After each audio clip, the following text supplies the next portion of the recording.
Hello, नमस्ते बच्चों। आज हम हिंदी व्याकरण में पाठ 13 विराम चिन्ह पढ़ेंगे। 4th क्लास में भी आप बच्चों ने पढ़े हुए हैं और 1st क्लास से लेकर आप कई तरह के विराम चिन्ह लगाते आए हैं, लेकिन अब इन्हें हम पूरा स्पष्ट करके पढ़ेंगे कि कितने प्रकार के विराम चिन्ह होते हैं। देखिए, पढ़िए और समझिए। विराम का अर्थ है ठहराव या रुकना। बोलते और पढ़ते समय अपने भावों का अर्थ स्पष्ट करने के लिए हमें बीच बीच में कुछ समय के लिए रुकना पड़ता है ताकि हमारी बात अच्छी तरह से समझ में आ जाए। व्याकरण में इसी ठहराव व रुकने को विराम कहते हैं। लिखने में रुकने को कुछ विशेष चिन्हों द्वारा स्पष्ट किया जाता है। इन चिन्हों को हम विराम चिन्हों के नाम से जानते हैं। अब हम बोल तो देंगे, लेकिन समझेंगे कैसे लिखित में? तो लिखने में हम कुछ न कुछ कोई साइन लगाएंगे, तो कोई चिन्ह लगाएंगे, तभी तो हमें पता चलेगा कि कहाँ पर कैसा चिन्ह लगा है। अब हम इसकी परिभाषा पढ़ते हैं। लिखित भाषा में रुकने का संकेत करने के लिए जिन चिन्हों का प्रयोग किया जाता है उन्हें विराम चिन्ह कहते हैं। विराम चिन्ह कई तरह के होते हैं, उन्हें हम पढ़ेंगे। यदि विराम चिन्हों का प्रयोग उचित स्थान पर न किया जाए तो अर्थ को समझने में कठिनाई आ सकती है। सही जगह सही विराम लगता है ना, तो उसका अर्थ बदल भी जाता है और समझ में भी आ जाता है। अब हम देखेंगे, जैसे यहाँ लिखा है रोको, अल्प विराम यानी कि कोमा, मत जाने दो। ये लड़की कह रही है रोको, तो मत जाने दो, यानी कि इसका अर्थ है रोको। वो कह रही है मत जाने दो, उसे जाने मत दो। अब यहाँ लिखा है रोको मत जाने दो, यानी कि वो कह रही है रोको मत जाने दो। शब्द वही के वही हैं। 4 शब्द हैं, रोको, यहाँ भी मत, मत जाने दो। चारों शब्द एक जैसे हैं, लेकिन दोनों का अर्थ बदल गया है। क्यों? पहले में रोको के बाद अल्प विराम था, दूसरे में रोको मत के बाद अल्प विराम है, तो उल्टा हो गया। यहाँ कह रहे हैं रोको और यहाँ कह रहे हैं रोको मत। उपर्युक्त दोनों वाक्यों में शब्द बिल्कुल एक जैसे हैं, किंतु अल्प विराम चिन्ह का स्थान बदल जाने से अर्थ पूरी तरह से बदल गया है। अतः भाषा की शुद्धता और अर्थ के स्पष्टीकरण के लिए विराम चिन्हों का प्रयोग किया जाता है। अब हम यहाँ पर विराम चिन्ह पढ़ेंगे, कौन कौन से होते हैं। पूर्ण विराम जो आप लगाते हैं वाक्य के अंत में, साधारण वाक्य के अंत में पूर्ण विराम लग जाता है ये। अल्प विराम, ये कोमा। अर्ध विराम, अर्ध विराम बच्चों को बहुत कम पता होता है, बिंदी के नीचे कोमा आता है। योजक चिन्ह, जैसे 2 शब्दों को जोड़ता है, जैसे तैसे, सुख दुख, 2 शब्दों को। प्रश्नवाचक चिन्ह, ये जो आप प्रश्न के बाद लगाते हैं। विस्मय आदि बोधक चिन्ह, पूर्ण विराम के नीचे बिंदी होती है, तो कई बच्चे पूर्ण विराम में भी बिंदी लगा देते हैं, वो गलत होता है, तो ध्यान रखना है। पूर्ण विराम केवल लाइन होती है, विस्मय बोधक आदि चिन्ह में लाइन के नीचे बिंदी होती है।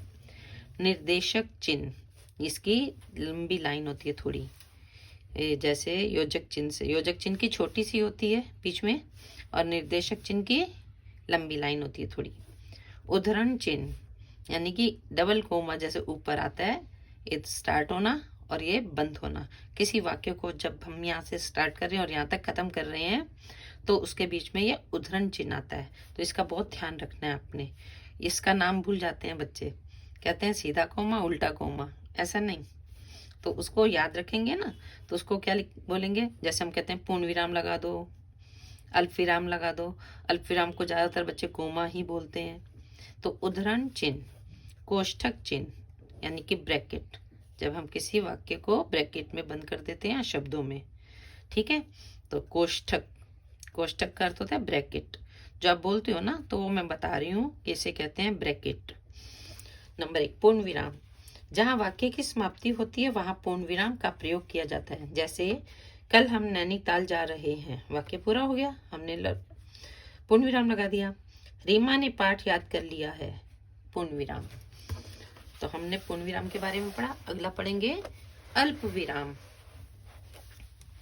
जहां वाक्य पढ़ते समय थोड़ी देर के लिए रुकना पड़े वहां अल्प विराम यानी कि कोमा का प्रयोग किया जाता है। जैसे हे ईश्वर मुझे क्षमा कर दीजिए, हे ईश्वर कह के हम थोड़ा सा रुके, फिर अगला हमने वाक्य बोला मुझे क्षमा कर दीजिए, तो यहाँ पर कोमा लगा।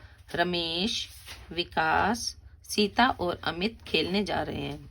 हमने एकदम जल्दी से नहीं बोला रमेश, विकास, सीता और अमित खेलने जा रहे। रमेश यानी कि वो अलग बच्चा, विकास अलग, सीता और अमित, यहाँ पर सीता और बीच में आ गया अमित और फिर अमित, सीता और अमित के बीच में और आया है तो इसलिए इनको इकट्ठा बोल दिया है। रमेश, विकास, सीता और अमित खेलने जा रहे हैं, तो ये हमने क्या लगाया, अल्प विराम। अर्ध विराम, जिस वाक्य में जिस स्थान पर अल्प विराम से कुछ अधिक समय ठहरने के लिए लगे उसे अर्ध विराम कहा जाता है। इसका प्रयोग उपवाक्यों को अलग करने के लिए किया जाता है। इसका चिन्ह ऐसे होता है, तो हम पढ़ेंगे। नेताजी के आगमन पर बाजारों को सजाया गया, यहाँ पर वाक्य पूरा नहीं हुआ, यानी कि ये वाक्य तो है, ये इसके साथ ही वाक्य। सड़कों पर छिड़काव किया गया, कई स्थानों पर स्वागत द्वार बनाए गए, अब वाक्य पूरा हुआ। यानी कि नेताजी से संबंधित है, उनके आगमन आने पर बाजारों को सजाया गया, सड़कों पर छिड़काव किया गया, कई स्थानों पर स्वागत द्वार बनाए गए, वाक्य पूरा हो गया। योजक चिन्ह यानी कि इस तरह से डैश लगाते हैं, जहां समस्त पदों के बीच संधि अथवा संयोग न हो वहां पर योजक चिन्ह का प्रयोग किया जाता है। जैसे स्त्री पुरुष, इनके बीच में संधि तो नहीं है, हानि लाभ विपरीत है, पाप पुण्य जीत हार, तो संधि नहीं है, लेकिन इन दोनों को जब इकट्ठा लिखते हैं तो इनको जोड़ते हैं, योजक चिन्ह लगाते हैं। अगला है प्रश्नवाचक चिन्ह। प्रश्न पूछने वाले वाक्यों में जिस चिन्ह का प्रयोग किया जाता है उसे प्रश्नवाचक चिन्ह कहते हैं। जैसे आप कब आए, ये ओरल है, वैसे तो आप प्रश्न उत्तर करते हैं, हर प्रश्न के बाद प्रश्न चिन्ह लगाते हैं, और जब उत्तर लिख लेते हैं तो पूर्ण विराम लगा देते हैं। सड़क पर कौन जा रहा है, बस ये ध्यान रखना है, क वाले शब्द जो होते हैं, कब, कौन, कहाँ, कैसे, क्यों, ये सारे प्रश्नवाचक शब्द हैं। जिनमें ये आ जाते हैं तो उसके अंत में प्रश्नवाचक चिन्ह लगता है। अगला है विस्मय आदि बोधक चिन्ह, ये वाला है हर्ष, हर्ष मीन खुशी, आश्चर्य, शोक एवं भय आदि भावों को प्रकट करने वाले शब्दों या वाक्यों के अंत में इसका प्रयोग किया जाता है। इसका चिन्ह ये वाला है, जैसे आहा कितना सुहावना मौसम है, हाय वह चल बसा। कभी हम खुश होते हैं, कभी उदास होते हैं, तो उसके लिए हम क्या लगाते हैं, ये विस्मय बोधक, जिसमें कोई हैरानी होती है, चाहे वो खुशी की हो या दुख की हो, आश्चर्य की हो, ठीक है, तो उसके लिए विस्मय आदि बोधक। ये तो देखो नेचुरल है ना, आहा कितना सुहावना मौसम है, ओह मैंने तो ये काम कर लिया, कितने खुश हुए, हाय, तो ऐसे शब्द जो हैं, अरे, तो वो उनके बाद में हम क्या लगाते हैं, विस्मय आदि बोधक चिन्ह। अगला है निर्देशक चिन्ह। वाक्य के विवरण को लिखने में, किसी वक्तव्य को प्रकाशित करने में, या जहां कहीं भी किसी विषय का उदाहरण प्रस्तुत किया जाए वहां इस चिन्ह का प्रयोग किया जाता है। इसका चिन्ह ये होता है, चोर घर में घुसकर सारा सामान लूट गए, कपड़ा, बर्तन, जेवर आदि। यहाँ कपड़ा वो कोमा लगा दिया, बर्तन, जेवर आदि। क्या क्या सामान लूट कर ले गए, तो वो हमने बताए, यानी कि इन दोनों को जोड़ा, निर्देशक चिन्ह कहलाते हैं। उदाहरण चिन्ह इस तरह से लगाते हैं, जिस वाक्य में वक्ता अथवा लेखक के कथन को पाठकों के सम्मुख ज्यों का त्यों प्रस्तुत किया जाता है तथा वाक्य के मध्य में किसी विशेष कथन की ओर ध्यान आकर्षित किया जाता है, तो उदाहरण चिन्ह का प्रयोग किया जाता है। जैसे नेताजी सुभाष चंद्र बोस ने कहा था, तुम मुझे खून दो मैं तुम्हें आजादी दूंगा, ये उनका वाक्य है। इस वाक्य को हम बदल नहीं सकते और ना ही कुछ लगाते हैं, तो ये हम सब लिखते हैं तो सभी को आकर्षित करते हैं कि ये नेताजी के कहे हुए कथन हैं। तो उन कथनों को हम वैसे का वैसा ही ज्यों का त्यों प्रस्तुत किए करते हैं, चाहे वो बोलने में हो या लिखने में हो। तो इसलिए इनको उद्धरण चिन्ह से लिखा जाता है। इधर से इस तरह से कोमा लगाते हैं, इधर से इस तरह से बंद कर देते हैं। ठीक है। महात्मा गांधी ने कहा था, अधूरा लेख अधूरी शिक्षा की निशानी है।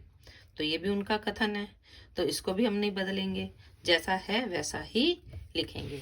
अब इसका अभ्यास कार्य करेंगे थोड़ा सा और भी है। कोष्ठक अगला 9 नंबर पे, कोष्ठक चिन्ह। कोष्ठक चिन्ह का मतलब होता है ब्रैकेट। ये बड़ा ब्रैकेट वैसे दिखाया है कि इसके अंदर, और छोटा ब्रैकेट डाला हुआ है। जब किसी वाक्य में किसी शब्द या बात का अर्थ स्पष्ट करना हो तब इस चिन्ह का प्रयोग किया जाता है। इसका चिन्ह ब्रैकेट है। जैसे नीलकंठ भगवान शिव। अब नीलकंठ का हमने अर्थ बताया तो उसको ब्रैकेट में भी लिख दिया कि किसको कह रहे हैं, भगवान शिव। यानी कि नीलकंठ के सामने नतमस्तक होकर प्रार्थना करो। अब कुछ लोगों को समझ नहीं आता नीलकंठ कौन है, तो वहां पर उसका अर्थ भी लिख दिया ब्रैकेट में। उसकी बुद्धि बड़ी स्थूल है। अब स्थूल का अर्थ नहीं पता तो ब्रैकेट में क्या लिखा, उसका अर्थ लिखा है, यानी कि उसकी बुद्धि बड़ी मोटी है। तो इस तरह से आपने जाना। लिखित भाषा में रुकने का संकेत करने के लिए प्रयुक्त चिन्ह विराम चिन्ह कहलाते हैं। विराम चिन्ह के द्वारा वाक्यों के अर्थ में स्पष्टीकरण आता है। हिंदी व्याकरण के प्रमुख विराम चिन्ह हैं। इनको आप याद कर लीजिए और इनके चिन्ह भी आपको याद करने हैं, पहचान करनी है और आने भी चाहिए। पूर्ण विराम ये वाला चिन्ह है, योजक चिन्ह ये वाला है। अच्छा नंबर 2 पे यहाँ इस तरह से पढ़ लेते हैं। पूर्ण विराम, फिर अल्प विराम, अर्ध विराम, योजक चिन्ह, प्रश्नवाचक चिन्ह, विस्मय आदि बोधक चिन्ह, निर्देशक चिन्ह। इसमें और इसमें अंतर है ना, तो ये ध्यान रखना है। उद्धरण चिन्ह, कोष्ठक चिन्ह, ब्रैकेट। दिए गए प्रश्नों के उत्तर लिखिए। विराम चिन्ह किसे कहते हैं, उदाहरण देकर स्पष्ट कीजिए। जैसे विराम चिन्ह में रुकने का संकेत करने के लिए प्रयुक्त चिन्ह विराम चिन्ह कहलाते हैं। जैसे रोको मत, जाने दो। यहाँ पर अल्प विराम भी लगा और पूर्ण विराम भी। रोको मत जाने दो, तो यहाँ पर भी लगा। तो ये हमने उदाहरण दे दिया कि ये विराम चिन्ह लगे हैं, कोई भी, चाहे वो अल्प विराम हो या पूर्ण विराम हो। अर्ध विराम और अल्प विराम में क्या अंतर है, उदाहरण देकर स्पष्ट करेंगे। वाक्य में जहां पढ़ते समय रुकने के लिए अल्प विराम से अधिक समय लगे उसे अर्ध विराम कहते हैं, उसका ये चिन्ह है। और वाक्य पढ़ते समय थोड़ी देर के लिए रुकना पड़े उसे अल्प विराम कहते हैं, ये वाला चिन्ह लगाते हैं। तो हमने ऐसे का ऐसा ही लिखना है और पढ़ना है। उद्धरण चिन्ह का प्रयोग कहाँ किया जाता है, उदाहरण देकर स्पष्ट कीजिए। उत्तर है, जिस वाक्य में वक्ता अथवा लेखक के कथन को ज्यों का त्यों प्रस्तुत किया जाता है वहां उद्धरण चिन्ह इस तरह से का प्रयोग किया जाता है। जैसे नेताजी ने कहा था, तुम मुझे खून दो मैं तुम्हें आज़ादी दूंगा। तो इस तरह से इसको उद्धरण चिन्ह में लिखा गया है। तो जब हम यहाँ से शुरू करके यहाँ खत्म कर देते हैं और दोनों तरफ शुरू में ये ऐसा चिन्ह आता है और अंत में ऐसा चिन्ह आता है। तो ये प्रश्न उत्तर आपने 3 अपनी कॉपी में करने हैं और पूरा ये विराम चिन्ह का पाठ ध्यान से पढ़ना है और ये पूरे 9 चिन्हों को ध्यान से लिखना भी है और पहचान भी करनी है। Okay bye.